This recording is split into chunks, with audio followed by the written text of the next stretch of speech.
Things you can do with Power Query that make your life so much happier.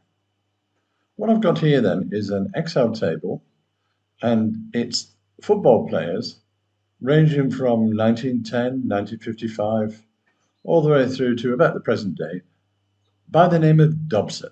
And the purpose of this exercise was to take that table, which is, I've labeled it as a little bit unusual in the sense that every other row is empty. The name is in last name, initials, and then given name, first name, or name that they were known by, then the seasons that they were active from and to, and then finally all the clubs they played for. That table contains lots of information and it's useful, but on the right-hand side, I put that through Power Query and did what I had to do, and it comes out nice and tidy with the first name, no parentheses, last name, and initials. And then I took out the first season from 1910 and the last season to 1915. And I worked out that they were active for 4 years or 4 seasons. And then I split out as many times as necessary, club 1, and if they played for more than one club, club 2, 3, and it goes all the way to club 16. What I want to do now is to go and get another list of names, different players, and then refresh the query and see how that works. And that's one of the key features of Power Query, where you can create an Excel table, create the query, and then when the table changes, the query updates.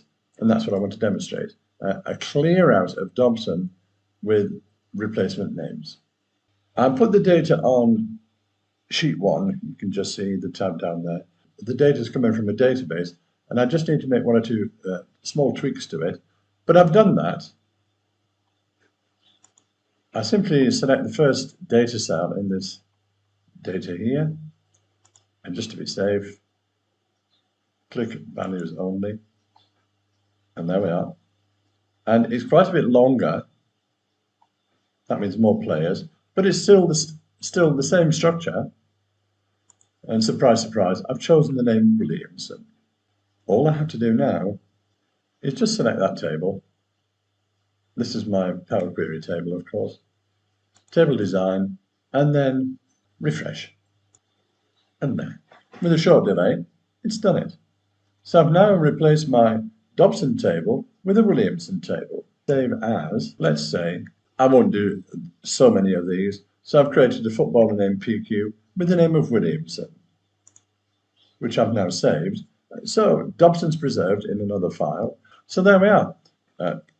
Proof of the pudding. So there's, I've now got, how many? There were 22 Dobsons. There are 39 Williamsons. You might have spotted that the very first one, Williamson A, they either don't know or they didn't enter his first name, so it appears as blank. He was only active for 1 year, and that's shown me, by the way. I hadn't seen that before.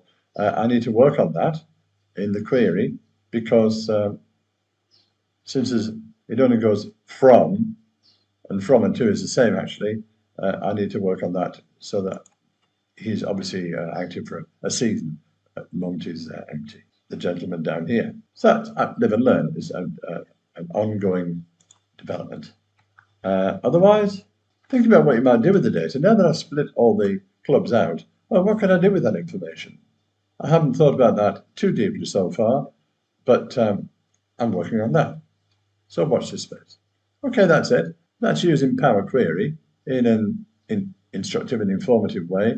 And by using the query, I simply spend 2 minutes getting the data, drop it into the Excel table, refresh the query, and it comes out. And then it reveals that I've got a tiny bit of programming to do.